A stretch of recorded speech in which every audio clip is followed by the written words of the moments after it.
First, Jonathan Wright heard a loud hissing. Then he was thrown to the ground and turned to see a wall of orange, as flames surrounded him and several other workers after a massive explosion at the Irving Oil refinery in St. John, NB, on Monday morning.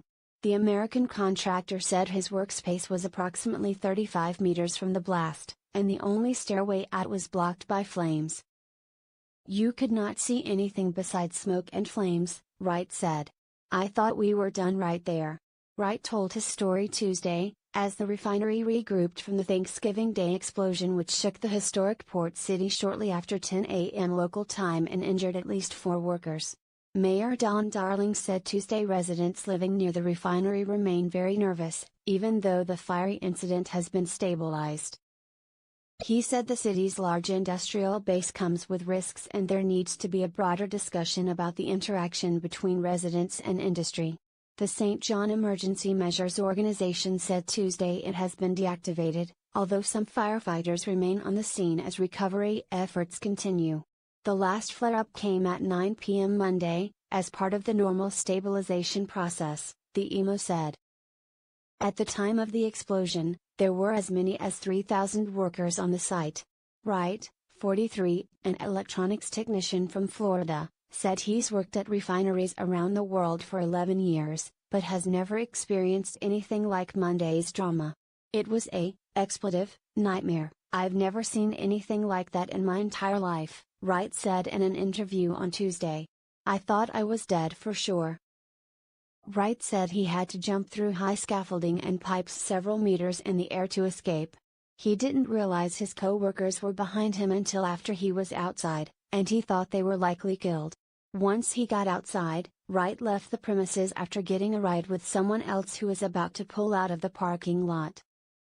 The Floridian said he feels lucky to have escaped, and lucky that neither he or his co-workers were severely burned. He said he pulled muscles and sustained scrapes and cuts in the clamber to escape. "It was just a blur getting out of there. I just never imagined jumping through all that stuff, pipes and scaffolding and stuff. I just never thought that would happen to me, but it did. I just can't believe we weren't burned."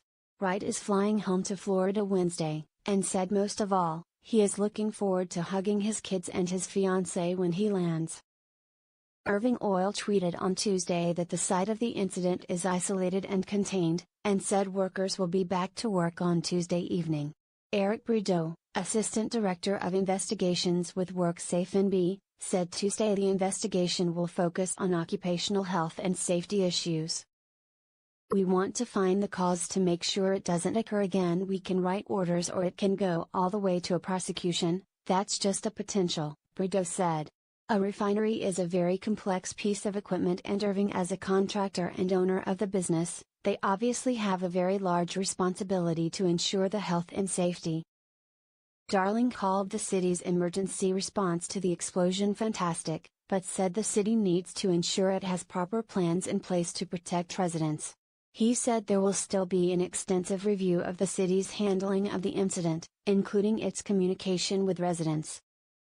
"We live in a world of almost instantaneous communication, so I think communications need to be reviewed, and I think the relationship that we have with our industrial partners in our city needs to be reviewed as well," he said, noting there have been other industrial accidents in the city. "We have a very high concentration of industry here in St. John, and I think we've gone through a series of butane leaks and explosions and fires, and I think it has people very nervous, and rightly so. We have to have that broader discussion about the interactions and interface between the city and the industrial players in our city." An Irving official told reporters Monday there had been a malfunction in the refinery's diesel treating unit, where sulfur is removed from diesel fuel. Irving's website says the refinery produces more than 320,000 barrels of finished energy products every day. Patrick Stahl, director of the St. John Regional Office of the Department of Environment and Local Government, said they found no signs of air quality exceedances during the fire.